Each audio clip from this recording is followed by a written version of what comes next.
Welcome back to another episode of FHS Season Tickets. I'm Michael. And I'm Nick.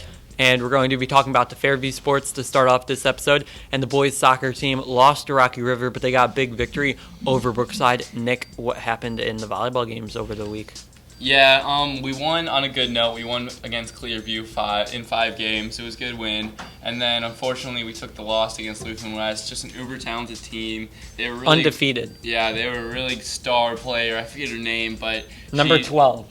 Just number 12. Number Look 12 out on for her. Lutheran West. Yeah, number 12 on Lutheran West. She couldn't steal the win. But again, that Brookside win, or not. I keep on saying Brookside for some reason. That's because the boys and girls soccer Brookside, teams beat Brookside over the week. I'm used to saying a Brookside win, so maybe the Clearview win, though.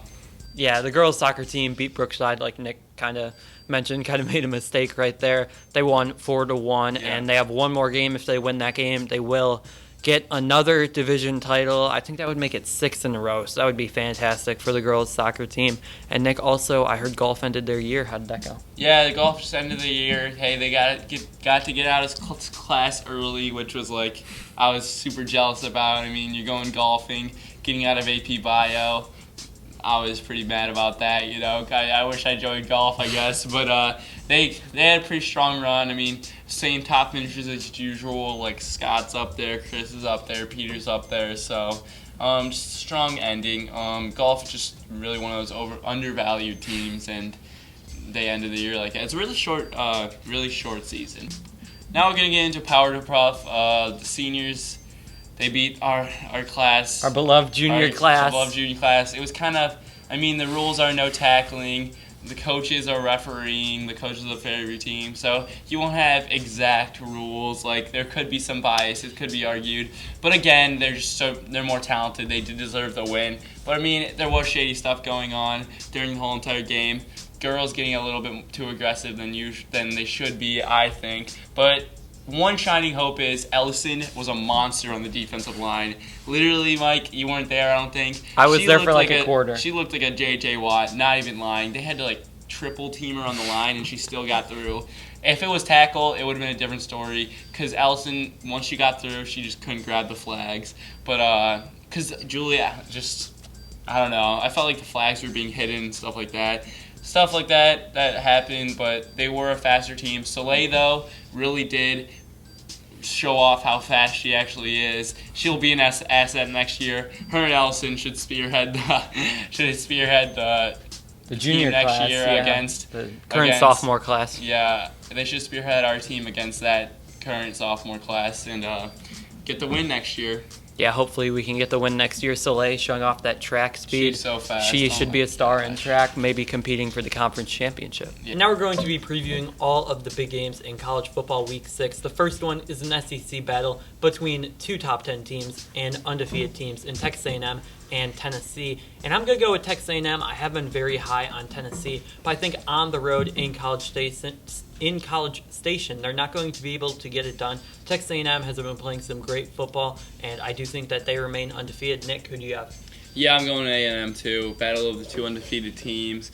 I just think that, again, I agree with Mike on the road. It's going to be tough for Tennessee. I'm not as big of a believer in Tennessee as Michael has been. He raised about their talent.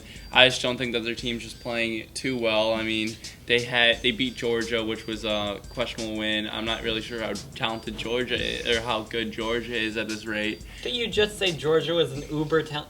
This dude flip-flopped. This is why I'm not high on Georgia. I think they're talented. I misspoke when I said that they weren't talented, but I just don't think that they're. You have a first-year coach in Kirby Smart, defensive-minded. It always takes a while to adjust. He doesn't have his players, the people he wants. They're also in the SEC, so I just don't think that they're doing good right now. I don't think that they will be doing good right now, but I also think they are talented because they are in the SEC. They do have that recruiting hotbed. But anyways, so they are uber talented, but they're just not a good system in place right now for them to succeed right now. I'm not saying Kirby Smart's not a good coach. But anyways, this dude just distracted me on my topic. Tennessee is not going to get the win. Texas A&M is going to get the win. Christian, what do you think? I think Tennessee is extremely talented, but I gotta go with my team, Texas A&M, the Aggies. I've been picking them all year. Over Arkansas and Yeah. over my boys at UCLA. You picked them over both. Myles Garrett, that's a bad man. No. Their D-line, it just wreaks havoc. All right, now we're gonna switch topics. Let's get into the game of the weekend. Game of the year. Game of the century. Virginia Tech versus North Carolina. A matchup between the 17 and the 25th place teams. We cover all top 25 matchups. I didn't want to preview this either, but it's kind of a rule that we have to do. So yeah, so I'm just thinking, to be honest, this is gonna come down to just which team's having the better day. Virginia Tech and North Carolina are both bad in my opinion. I don't really care too much about their teams. I'm just gonna go with team just sees this. I'm just just laughing at us. Just wrote them off. So, anyways, Virginia Tech. I mean, I like North Carolina. They're in the ACC. Was Virginia Tech in the ACC too? I mean, it's so hard to keep up with conferences nowadays. I'm just thinking North Carolina has a really good running back. Not really. I mean, I like the coach too. I like their coach. Larry Fedora? Yeah, I like Larry Fedora. It looks like my boy Clay Travis. Yeah, I like Larry Fedora, and I'm just thinking they're going to get the win. I don't really know at this point. It's probably a crapshoot. Mike, what do you think? I'm going to go with North Carolina. I love Mitch Trubisky, the quarterback product out of Mentor, finally being able to start after being the backup. But Trubisky has been having a great season. North Carolina coming off an upset of Florida State at Florida State. I think they keep the momentum going and get the victory. Christian, who do you have? Yeah, I got North Carolina. I like their QB with Trubisky. Yeah, Mitch Trubisky. Yeah, and I like that wide receiver. I don't know his name, but yeah, I know he's who a you're draft talking about. prospect. Yeah, he's pretty good. I just like them in their passing game. Next game we got is Alabama versus Arkansas. I got Alabama. Just anytime I see Alabama going up against an inferior opponent, I'm just gonna pick them every time, or who I think is inferior, because they just have so much talent. Who do you got, Nick? Alabama. Who you got, Mike? Wait, who's Arkansas playing? Alabama. Okay, yeah, I got Alabama over everyone. yeah. I think consensus, we all think Alabama's the best team in the country. Yeah, I think. I think hesitant. Yeah, I don't think they're the best team. You can catch them on an off day, though. You can catch them on an off day for sure. Would you guys pick? Ole Miss could have caught them on an off day. Their defense is still going to be nice, but it's not going to be as nice without Tim Williams. If Alabama went to Ohio State, who are you guys picking? Depends on the day. Again, depends on where. At Ohio State? At Ohio State. I'm thinking it's OSU at home. It will be a night game for sure. Crowd is always good. We're a freshman quarterback. I'm thinking OSU. They have the same amount of talent level, I think. It's definitely, I think OSU. I love OSU. I think their secondary is superb, and I just think their defense is just, it's raw. Yeah, I think that game would be a total toss-up. I think that's the only team that would even hesitate at this point picking against Alabama. I don't think anyone else really matches up with them, even if they went to Death Valley against Clemson. It's based on the coaching and talent level, too, so... Yeah, Alabama is just crazy, to be honest. But the final game of the week, Miami versus Florida State. The rivalry is back. Miami's undefeated, and I'm going to go with the Hurricanes to get the victory. Brad Kai is a fantastic quarterback. Their defense has been playing superb. I've been betting on them to cover so many games so far this year. I think I'm already at 3 games, and they've been covering every single time. Yeah. So I think the Hurricanes stay rolling. They get the victory over the Seminoles. I'm super excited for this game because this is a rivalry that is finally back. Miami's been struggling for a while. They're undefeated right now, so I'm so excited for this game. College football, when rivalries, the historic rivalries are set, like Ohio State, Michigan's going to finally be back this year. That's just great for college football. Nick, who do you have? Well, I'm thinking because Lobster Man's not around anymore. It's been a couple of years. The Florida State's taken a nosedive.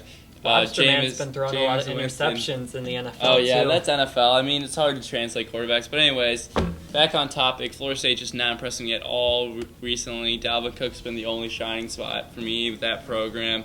Jimbo Fisher just not really having his best squad, I would say.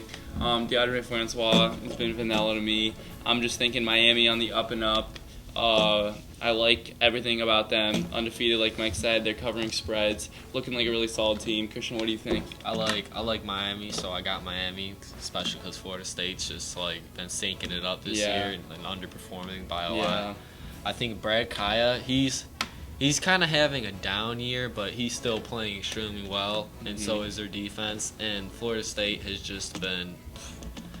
This has been hard to watch just because they've had such high expectations and they're not performing up to them at all.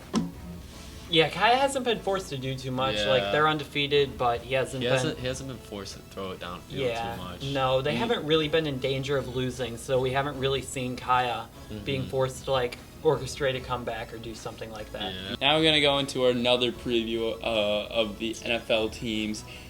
First, we're going to be covering the Texans-Vikings. Vikings been playing fantastic, still undefeated. I don't even know how at this rate. I always pick against them. I think the streak is about to end. I'm having Vikings winning this game. Vikings don't let me down. I mean, they just had a stellar performance against Carolina, who I thought was going to be a good team entering the season. I mean, you would think so, getting their star receiver back, only off of injury, only losing Josh Norman, who I didn't think would impact. I thought would impact their team, but I didn't think it would be that bad. And it's not even that's really hurting them. It's just everything going around, everything that's happening to their team. Cam Newton not playing at the level he was playing at last year. It might just be something that's going on with the team, something else. It might be him. We don't know. But Vikings is overperforming to the max this year. They've just been going off lately. Their defense is just unbreakable, it seems like. So I'm definitely going to pick Vikings for this one. Christian, who do you got? I got the Vikings. They got the motto of next man up, and that next man up is performing extremely well. Sam Bradford, he's actually been a really nice pickup for him. I mean, he missed some throws yesterday against the Giants, but I mean, he made it up by making some nice throws. But the Vikings defense is just I can't even put it in words. They're just so good. They're just so great. They don't yards they don't give up any yards. No. And it almost makes you wish that you had Teddy Bridgewater and Adrian Peterson on that team to see what they could have actually done. Yeah, and the Texans, Brock Osweiler, I think he's just performing. He's been playing well. Don't take me wrong, but he's been playing he's been playing bad, but he's been playing good. You know what I mean? He's been forcing the ball into some windows. He hasn't been looking at DeAndre Hopkins at all. He's just been throwing he's been forcing it to some wide receivers. My main man, Will Fuller, though. Yeah, he has been targeting Will Fuller a lot. And J.J. Watt out for the season. I think that. Are you laughing at Will Fuller being a speedster? No, you just love your Notre Dame guy. I do. He's good. I mean, he is in contention for Offensive Rookie of the Year. You can't debate that. Yeah, he is. Christian, who do you have? I got the Vikings. But I think J.J. Watt also hurt some for not being in this game. Yeah. Yeah, the J.J. Watt impacts injury. Your whole season. The J.J. Watt injury is a fairly significant loss. I don't think it's as big as either Adrian Peterson or Teddy Bridgewater. Especially both combined. Yeah, combined. But I have the Vikings winning this game regardless. I think that their defense, like you guys both mentioned, is fantastic, and that's all I have to say. Next game we got is the Denver Broncos versus the Atlanta Falcons. I'll say who I'll say, but I'll give to someone else. I'll pass it on the mic. Who you got? We've got the NFL's arguably best offense versus arguably the NFL's best defense. No, it's the best defense. Yeah. The Vikings are up there too. Yeah, but don't disrespect them. And I think the defense is going to win in this one. I think it's more because the Falcons' defense is so bad. Yeah. I think Trevor Siemian is going to have a very solid day against the weak Falcons defense. So I got the Broncos remaining undefeated. Nick, who do you have? Yeah, I got the Broncos too. Just Falcons defense trumps offense when it's a battle of that, and then you have a weak other options. I just think that defense will be able to contain scheme against the Falcons for what they've done. Not taking anything away from them. They are really impressive this season on the offensive end, but again, they're ranked 29th in defensive category. And overall in the NFL, I just don't think that's going to be good enough. I think the Denver Broncos are definitely going to get this win. Christian, who do you got? What do you got to say now? I think this is where Matt Ryan and Julio Jones are going to get their first actual challenge of the season, because I don't think they've had to face a defense like this yet. Julio Jones has got to get matched up Aqib Talib, Chris Harris Jr., while Matt Ryan's going to run away from Matt Ryan. He's got to run in for the his same life sentence. away from Von Miller and Shane Ray and Derek Wolfe. I think he's playing. Boys, yeah. Those just monsters. And I think Trevor Siemian, if he plays, I'm not too sure if he's going to play. Is he going to play? I think he's going to play, yeah. I think he's healthy. They said he was going to give him every opportunity to start. But even if it was Paxton Lynch, I feel like Paxton Lynch would tear up this terrible Atlanta Falcons defense, and that's just it. Where's Trevor and Siemian CJ from? Anderson is going to have a big game. Northwestern. Trevor Siemian is from Northwestern, and he threw more picks than touchdowns in his senior season. But now we're going to go into the final NFL game. You guys' beloved Cowboys versus my beloved Bengals. I think we all know who everybody's going with. I'm going to go with the Bengals. I think that they finally right the ship. They're 2-2. This is a huge game for them. I think they get the win and improve to 3-2. I'm sure you guys have the Cowboys. Tell me why I'm wrong. Well, I'm actually going to go with the bad man Cowboys. They're such a good squad. I love systems in the NFL. I think this team has it. I like Jason Garrett as the head coach. I love this offensive line. I love the running back, partly because he's from my home state, Ohio State. I like that college a lot. There you go. We got our Ohio State bobblehead right there, Troy Smith. Yep. I love Dak Prescott. I've already told you guys why in many episodes. 3 times. Everyone in the beginning of the year was doubting me. Doubting him. Look what happened. He's leading this team very well, very composed. That's why I love it. I love this. Just love this team in general. America's favorite team. Kirsty, what do you gotta say about this? I don't know why Mike's gotta put me as like I love the Cowboys when I just said I was impressed by Dak's the way he came into the league. Yeah, Mike just picks. I got the Bengals actually. I feel like without Dez Bryant, this is gonna hurt them a lot because they need that number one receiver, especially against the Bengals defense. It's solid, and they got Geno Atkins at D tackle, and like they could just get after you with the passer. They could get after the quarterback, and I feel like Andy Dalton, he's been playing pretty well. I feel like him and AJ Green are going to connect for a lot of passes. Okay, those are all our NFL picks for the week, and that will wrap it up for this episode of FHS Season Tickets. See you later, guys. You guys want to say anything before you leave? Nope. No. Okay, so that will wrap it up for this episode. Make sure to leave a like and also subscribe if you enjoyed the video.